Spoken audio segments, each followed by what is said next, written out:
बात बहुत राज की है लेकिन आपके साथ शेयर कर रहे हैं। अगर आप हज करने जा रहे हैं तो मकाम इब्राहीम अलैहिस्सलाम पर ज़रूर तशरीफ़ लेकर जाइएगा। ये वो मकाम है कि जिसके बारे में अल्लाह ने कुरान में सूरह आल इमरान आयत नंबर 97 में फरमाया है कि मकाम इब्राहीम में हैं खुली निशानियाँ। और दूसरे मकाम पर अल्लाह ने सूरह बकरा आयत नंबर 125 में फरमाया है वत्तखिज़ू मिन मकाम इब्राहीम मुसल्ला, और ले लो मकाम इब्राहीम से मुसल्ला। तो हमने पहले तो ये देखना है कि वो निशानी कौन सी है और फिर हम उस मकाम से मुसल्ला कैसे लेंगे या उस मकाम को मुसल्ला कैसे बनाएंगे। तो आप देखिए निशानियों में एक निशानी तो आप ये देखिएगा कि वहाँ जब आप तशरीफ़ लेकर जाएंगे तो आप देखेंगे कि एक पत्थर है जिस पर कहा जाता है कि वो इब्राहीम अलैहिस्सलाम के 2 कदमों के निशान उस पत्थर में गड़े हुए हैं और दिखाई देते हैं। एक पत्थर है जिस पर 2 कदमों के निशान हैं और निशान भी ऐसे हैं कि जो पत्थर के अंदर गड़े हुए हैं।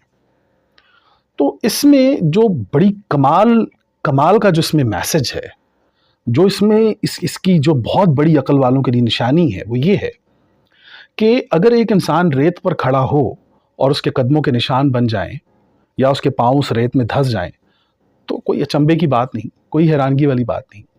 अगर वो नर्म मिट्टी पर खड़ा है और वहाँ पर उसके कदमों के निशान बन गए हैं या उसके कदम धंस गए हैं तो कोई अचंभे की बात नहीं।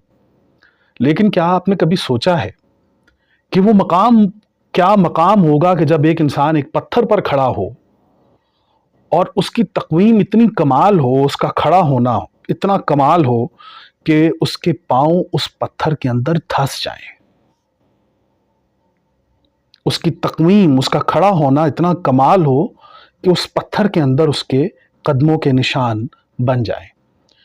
यहाँ पर आपको मकाम इब्राहीम और मुकाम इब्राहीम दोनों मिल जाएंगे और आपको पता चलेगा कि क्या हौसला अल्लाह ताला ने हज़रत इब्राहीम अलैहिस्सलाम को अता किया था कि जिसमें वो खड़े हुए हैं अल्लाह ताला का कलमा बुलंद करने के लिए, अल्लाह की किताब को कायम करने के लिए, अल्लाह का हक़ बयान करने के लिए, हक़ कायम करने के लिए। और उनकी तक़वीम का हाल ये है कि वो पत्थर पर खड़े होते हैं और उस पत्थर पर उनके कदमों के निशान बन जाते हैं। यहाँ से उनके अज़्म और उनकी सरबुलंदी और उनकी तक़वीम का अंदाज़ा आप लगा सकते हैं कि ये कितना कठिन मरहला है, ये कितनी मेहनत तलब बात है, ये कितना अजीम काम है, ये कितना अजीम कारनामा है कि जो हज़रत इब्राहीम अलैहिस्सलाम ने किया है और उसे अल्लाह ने मकाम इब्राहीम कहकर पुकारा है। तो आप देखिए कि वो मकाम जो है जहाँ पर ये निशानी मौजूद है तो वहाँ पर आपको दिखाई देगा एक पत्थर जिस पर कदमों के निशान हैं, गड़े हुए हैं 2 कदमों के निशान।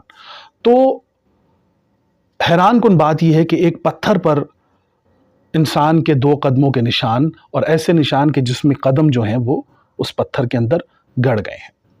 तो पता चला कि मकाम इब्राहीम से मुसल्ला अगर आपने लेना है तो आप मकाम इब्राहीम से इब्राहीम अलैहिस्सलाम का हौसला ले लीजिए। इब्राहीम अलैहिस्सलाम का मुसल्ला जानमाज जो है वो एक तो वो है कि जिस पर अल्हम्दुलिल्लाह हम नमाज पढ़ते हैं, सारी दुनिया पढ़ती है। एक तो मुसल्ला वो है, वो जानमाज है। लेकिन उस जानमाज के ऊपर खड़े एक मुसलमान के दिल के अंदर, उसके ईमान के अंदर एक ऐसा हौसला है जिस पर वो खड़ा होता है, एक ऐसा नज़रिया है कि जिस पर वो खड़ा होता है। तो यहाँ पर आपको इब्राहीम अलैहिस्सलाम का वो मकाम और मुकाम समझ आ जाएगा कि जिसके बारे में अल्लाह ने सूरह आल इमरान आयत नंबर 97 में फरमाया है कि मकाम इब्राहीम में निशानियाँ हैं, खुली निशानियाँ। तो एक पत्थर पर जब एक इंसान खड़ा हो और उसके कदम जो हैं वो उस पत्थर के अंदर धंस जाएं तो आप यहाँ से इस बात का अंदाज़ा लगाइए कि एक मोमिन जब हक़ की आवाज़ बुलंद करने के लिए अल्लाह का कलाम, अल्लाह का कलिमे की सरबुलंदी के लिए खड़ा हो तो उसके कदमों की हरारत से पत्थर पिघल जाते हैं। अल्लाह ताला आपको हौसला इब्राहीमी अता फ़रमाए। अल्लाह ताला आपकी सादतें, इबादतें कबूल फ़रमाए। हमारी तरफ से आप सबको एडवांस हज मुबारक। अल्लाह ताला आप सबको सलामत रखे। आमीन या रब्बल आलमीन। अस्सलामु अलैकुम व रहमतुल्लाहि व बरकातुहू।